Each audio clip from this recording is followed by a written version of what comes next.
नमस्कार, मैं हूं ए.के. मौर्य और आप देख रहे हैं जीसी ऑनलाइन ट्यूटर्स। स्टूडेंट, आज हम लोग डिस्कस करने वाले हैं बीएससी का न्यू सिलेबस के बारे में, जिसमें हम लोग मैथमेटिक्स से लेकर के और फिजिक्स ऑनर्स, केमिस्ट्री ऑनर्स, बहुत सारे जितने भी ऑनर्स होते हैं सबके सिलेबस के बारे में डिस्कस करने वाले हैं। तो जल्दी ही आप लोग मेरे चैनल को सब्सक्राइब कर लीजिएगा। मेरा चैनल का नाम है GC online tutors by AK. Maurya. तो स्टूडेंट, आज हम लोग यहाँ पे एक चार्ट बनाए हैं जिसमें हम लोग मैथ ऑनर्स के बारे में डिस्कस करेंगे कि मैथ ऑनर्स में कौन कौन से सब्जेक्ट हमको पढ़ना चाहिए, कौन कौन से सब्जेक्ट पढ़ते हैं हम लोग, और इसमें हमारा कौन कौन सा सब्जेक्ट है। यहाँ पे आप देख सकते हैं, सबसे पहले जो बीएससी का सिलेबस है ये आपके पूरे बिहार के लिए है, या आप जहां जहां भी ऑनर्स की पढ़ाई करते होंगे, या मान लीजिए कि जिस यूनिवर्सिटी से आप ऑनर्स की पढ़ाई करते होंगे उस यूनिवर्सिटी में आपके ऑनर्स में जो सब्सिडरी सब्जेक्ट होते हैं, जो आपका ऑनर्स सब्जेक्ट होते हैं, जो आपका कंपलसरी सब्जेक्ट होते हैं, इसके बारे में हम लोग आज जानेंगे। और आपको मैं एक एक टॉपिक बताऊंगा, एक एक बात बताऊंगा, जिसमें आप लोग क्या करेंगे, अच्छे से उसको समझ पाएंगे। तो चलिए यहाँ पे शुरुआत करते हैं। सबसे पहले हम लोग मैथ ऑनर्स के बारे में, क्योंकि ज्यादातर विद्यार्थियों का कमेंट्स आ रहा था कि मैथ का जो ऑनर्स सब्जेक्ट होता है उसका वीडियो बनाइए। तो आज हम लोग सिलेबस के बारे में जान रहे हैं कि जो मैथमेटिक्स ऑनर्स का जो सब्जेक्ट है बीएससी में, इसमें हम लोग कौन कौन से सब्जेक्ट पढ़ेंगे। देखिए, सबसे पहले इसमें जो हमारा बीएससी का सिलेबस है, बीएससी मैथ ऑनर्स के बारे में हम लोग पढ़ने जा रहे हैं। बहुत ही अच्छा से आपको हम एक एक बात क्लियर करके बताएंगे। यहाँ पे सबसे पहले देखिए, जो हमारा बीएससी ऑनर्स होता है इसमें 3 तरह के सब्जेक्ट होते हैं, जिसमें आपका पहला सब्जेक्ट है ऑनर्स सब्जेक्ट। मतलब ऑनर्स सब्जेक्ट वह सब्जेक्ट होता है जिस सब्जेक्ट से आप पढ़ना चाहते हैं, मतलब जो आपका मेन सब्जेक्ट होता है वो होता है आपका ऑनर्स सब्जेक्ट। और जो दूसरे सब्जेक्ट होते हैं जैसे सब्सिडरी है, मतलब मैथ के अलावा और आपकी जो भी सब्जेक्ट होती है, जैसे में आपका मेन हो गया मैथ, उसके बाद से हो गया केमिस्ट्री, उसके बाद से हो गया फिजिक्स। तो आपके जो और भी सब्जेक्ट होते हैं उस सब्जेक्ट को हम लोग बोलते हैं सब्सिडरी सब्जेक्ट। और इसमें एक ऐसा भी सब्जेक्ट होता है जो आपको कंपलसरी उसको लेना ही लेना है। मतलब आप मैथ ऑनर्स ले, फिजिक्स ऑनर्स ले, केमिस्ट्री ऑनर्स ले, जो भी आप ऑनर्स लेंगे उसमें कम से कम एक ऐसा सब्जेक्ट होता है जो हमको लेना ही पड़ता है, उसको हम लोग बोलते हैं कंपलसरी सब्जेक्ट। ठीक है, तो देखिए सबसे पहले जो ऑनर्स सब्जेक्ट है आपका वो क्या है, आपका बीएससी का मैथ ऑनर्स है। तो सबसे पहले जो आपका ऑनर्स सब्जेक्ट हो क्या है, मैथ है। तो यहाँ पे आपका ऑनर्स सब्जेक्ट है वो है मैथ। तो बहुत सारे विद्यार्थियों का दिमाग में आता है कि जैसे 12th क्लास में हम पढ़ते हैं तो 5 सब्जेक्ट होता है, फिजिक्स, केमिस्ट्री, मैथ। अगर बायो से पढ़ रहे हैं तो बायो, और नहीं तो मैथ। और उसके बाद से एक होता है इंग्लिश और एक होता है हिंदी। तो इसमें बहुत सारे विद्यार्थियों को मन में रहता है कि क्या हम बीएससी पढ़ेंगे तो 6 सब्जेक्ट होता है या 5 सब्जेक्ट होता है, कितना होता है। तो यहाँ पे हम लोग देखने जा रहे हैं कि जो आप बीएससी करेंगे, आपके बीएससी में भी 5 ही सब्जेक्ट होता है, मतलब 500 नंबर का ही होता है। जैसे आपका जो मैथ ऑनर्स सब्जेक्ट है, इसमें आपका पेपर 1 और पेपर 2 होता है। मतलब आपका जो मैथ का सिलेबस है, मैथ कितना होगा आपका, पेपर 1 होगा और पेपर 2 होगा। यानी आपका जो टोटल नंबर होगा मैथ का वो होगा 200 नंबर का। 2 पेपर होगा ऑनर्स सब्जेक्ट का। आप चाहे फिजिक्स ऑनर्स करते हैं तो आपका फिजिक्स का भी 200 नंबर का होगा। अगर आप केमिस्ट्री करते हैं तो केमिस्ट्री का भी 200 नंबर का होगा।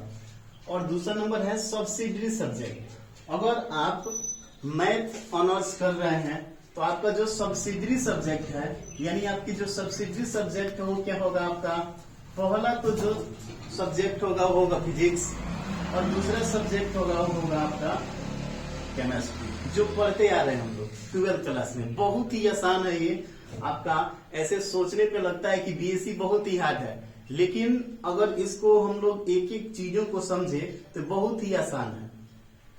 तो सबसे पहले हम लोग जानेंगे सब्सिडरी सब्जेक्ट में यह है आपका फिजिक्स, जो कि फिजिक्स आपका कितना है, 100 मार्क्स का है। केमिस्ट्री भी आपका कितना होगा 100 मार्क्स का होगा।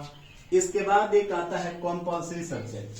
तो कंपल्सरी सब्जेक्ट में आप चाहे तो 50 नंबर का आप हिंदी ले सकते हैं, या आप चाहे तो 50 नंबर का इंग्लिश ले सकते हैं। मतलब दोनों में कोई एक लैंग्वेज आपको लेना ही पड़ेगा। अगर आप चाहते हैं कि हम 100 नंबर का हिंदी ले, तो ठीक है भाई, कोई बात नहीं, आप 100 नंबर का हिंदी ही ले लीजिए। अगर आपको लगता है कि ना हम हिंदी नहीं पढ़ेंगे, हम ये इंग्लिश में तेज हैं, तो आप क्या करेंगे, इंग्लिश का ले लेंगे 100 नंबर। अच्छा, ये बात है। या तो आप हिंदी का 100 नंबर, या तो आप इंग्लिश का 100 नंबर, दोनों में कोई आप एक ले सकते हैं। तो आपका ये क्या हो जाएगा 100 नंबर का होगा। या तो आप ये ले, या तो ये ले। तो 100 नंबर ये और 100 नंबर ये, 200 नंबर नहीं जोड़ेंगे, केवल 100 नंबर ही जोड़ेंगे। कौन सा, या तो हिंदी 100 नंबर का, नहीं तो इंग्लिश 100 नंबर का। कितने लोग सोचेंगे क्या ये भी ले ले और ये भी ले ले, ना ऐसा बिल्कुल नहीं सोचिएगा, या तो ये लेंगे या नहीं तो ये लेंगे। ओके, तो आपका कितना नंबर हो गया देखेंगे यहाँ पे, 100 नंबर का ये है, 100 नंबर का ये है। 2 पेपर है आपका, 2 पेपर में आपका ये हो गया कितना 200 नंबर का। यानी आपका मैथ का जो सब्जेक्ट का पेपर होगा, नंबर होगा, वो होगा कितना 200 नंबर का। ठीक है, प्लस ये जो फिजिक्स होगा ये होगा कितना का 100 नंबर का, प्लस जो केमिस्ट्री होगा वो कितना का होगा 100 नंबर का, प्लस ये दोनों मिलाकर कितना होगा, या तो आप हिंदी 50 का लेंगे, इंग्लिश 50 का लेंगे, तो आपका हो जाएगा 50-50 मिलकर के कितना 100। या आप केवल हिंदी और केवल इंग्लिश लेना चाहते हैं, तो ये दोनों मिलाकर के या कितना हो जाएगा 100 नंबर्स का। यानी जो आपका टोटल सब्जेक्ट का जो होगा वो कितना होगा 500 नंबर का। यानी 500, आपको 500 नंबर का एग्जाम होता है बीएससी का। और ये सिर्फ पार्ट 1 का है। ठीक है, पार्ट 1 में अगर ऐसे आप देखेंगे तो पार्ट 1 में मैथ का, अगर मैथ ऑनर्स लिए हैं तो 200 नंबर का ये होगा, 100 नंबर का ये, 100 नंबर का ये और 100 नंबर का ये। तो ये तो आपका पार्ट 1 में भी यही चलेगा, पार्ट 2 में भी यही चलेगा। बिल्कुल सोचना नहीं है, चल रहा है चलने दो, इस तरह से चलते रहेगा। ठीक है, उसके बाद जब आप आएंगे 3rd ईयर में, तो जो आपका ये 3rd ईयर होता है, तो 3rd ईयर में आपका जो मैथ सब्जेक्ट है, आपका जो ऑनर्स सब्जेक्ट है वो मेन में आ जाता है। तो ये आपका हो जाएगा 400 नंबर का। ठीक है, ये हो जाएगा 400 नंबर का। और जो कंपल्सरी सब्जेक्ट है वो आपका रहेगा ही रहेगा। तो इसलिए जो टोटल आपका नंबर अब होगा वो होगा कितना का 500 का ही होगा। लेकिन आपका जो ऑनर्स सब्जेक्ट है वो हो जाएगा 400। यानी आपका जो मैथ ऑनर्स लिए हैं तो मैथ का होगा आपके कितना 400। अगर आप फिजिक्स ऑनर्स लिए हैं तो फिजिक्स का भी होगा 400। अगर आप केमिस्ट्री ऑनर्स लिए हैं तो केमिस्ट्री का भी होगा 400। तो इस तरह से हमारा 1st ईयर और 2nd ईयर में सेम चलते रहेगा। कोई बात नहीं है, आराम से चलने देंगे। और उसके बाद से जैसे ही 2nd ईयर आएगा, 3rd ईयर आएगा, आपका हो जाएगा ऑनर्स सब्जेक्ट ज्यादा, क्योंकि वही सब्जेक्ट हमारा क्या होता है मेन होता है, इसलिए वो सब्जेक्ट हमारा ज्यादा होगा। और बाकी जो कंपल्सरी सब्जेक्ट होगा वो हमारा कितना का होगा 100 नंबर का। अब कितने लोग यहाँ सोच रहे हैं, बता रहे हैं कितना नंबर हमको चाहिए और कितने नंबर में हम पास होंगे। तो आपको हम आज बिल्कुल ही एक एक बात को क्लियर कर देंगे कि आपको कितना नंबर का पेपर आएगा, कितना नंबर लाएंगे तो पास हो जाएंगे, कितना नंबर लाएंगे तो आपका कितना अच्छा मार्क्स आएगा, कि आप बिल्कुल ही बेहतर नंबर लाएंगे। तो देखिए, सबसे पहले जो आपका ऑनर्स सब्जेक्ट होता है, तो जो ऑनर्स सब्जेक्ट होता है, ऑनर्स सब्जेक्ट में अगर 100 नंबर का पेपर है तो इसमें आपको 45 नंबर लाना पड़ेगा। यानी आपको 45% मार्क्स लाना पड़ेगा। तो 100 नंबर का मैथ का पेपर है, अगर आप 45% यानी 100 का 45% 45 ही होगा, तो 45 नंबर अगर आप लाते हैं तो इसमें पास हो जाएंगे। और इससे ज्यादा लाते हैं तो आपका परसेंटेज ज्यादा बनेगा। इसके बाद है आपका दूसरा पेपर, तो ये भी अगर 100 मार्क्स का है तो इसमें भी आपको कितना नंबर लाना है, मिनिमम 45% लाना है। तो अब आप इसमें पास होंगे, नहीं तो आपका बैक लग जाएगा, फिर अगले सेमेस्टर में एग्जाम देंगे। इसके बाद से सब्सिडरी सब्जेक्ट में आपको कुछ ढील दिया जाता है, यानी कुछ छूट दिया जाता है। तो इसमें जो छूट होता है, इसमें आपको कम से कम 33% मार्क्स लाना पड़ता है। 100 में 33%। और बहुत ही आपको ये यहाँ पे उपहार मिल रहा है, कितने नंबर का? 30 नंबर का, यानी 30 मार्क्स का आपको उपहार मिलता है। भाई कोई सोच रहा है उपहार क्या है, तो आपका ये उपहार नहीं है, 30 मार्क्स प्रैक्टिकल है। प्रैक्टिकल का मार्क्स कितना है? 30 नंबर है, यानी आपको 30 नंबर मिलेगा प्रैक्टिकल में, फिजिक्स में, और 30 नंबर मिलेगा किसमें? केमिस्ट्री में। वाह क्या बात है, 30 नंबर तो ऐसे ही आ गया आपको। अब इसमें आपका जो 70 नंबर होता है, 70 नंबर का ये और 70 नंबर का ये, तो आपको इस 70 नंबर में कितना नंबर लाना है? कम से कम 30 नंबर आपको अगर ला देते हैं तो आप क्या हो जाएंगे? पास हो जाएंगे, 30 नंबर।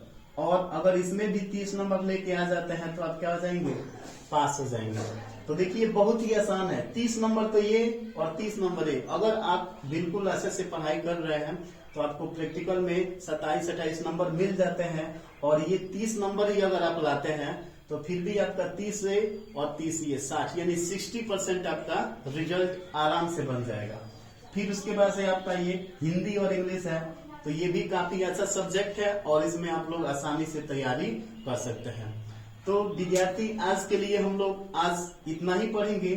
कल हम इसके बाद डिस्कस करेंगे कि जो मैथ का सब्जेक्ट होता है, 2 पेपर होता है, वह उसमें कौन कौन से क्वेश्चन आते हैं, कितने प्रकार के क्वेश्चन पूछे जाते हैं, और फिजिक्स में है इसमें भी कितने प्रकार के क्वेश्चन पूछे जाते हैं, कितने कितने क्वेश्चन आते हैं, इस सारी चीजों के बारे में हम लोग कल डिस्कस करेंगे। तो आज के लिए इतना ही।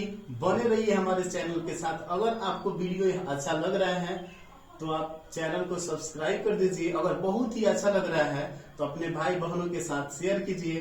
अगर उससे भी अच्छा लग रहा है तो एक लाइक कर दीजिए। ठीक है, नमस्कार।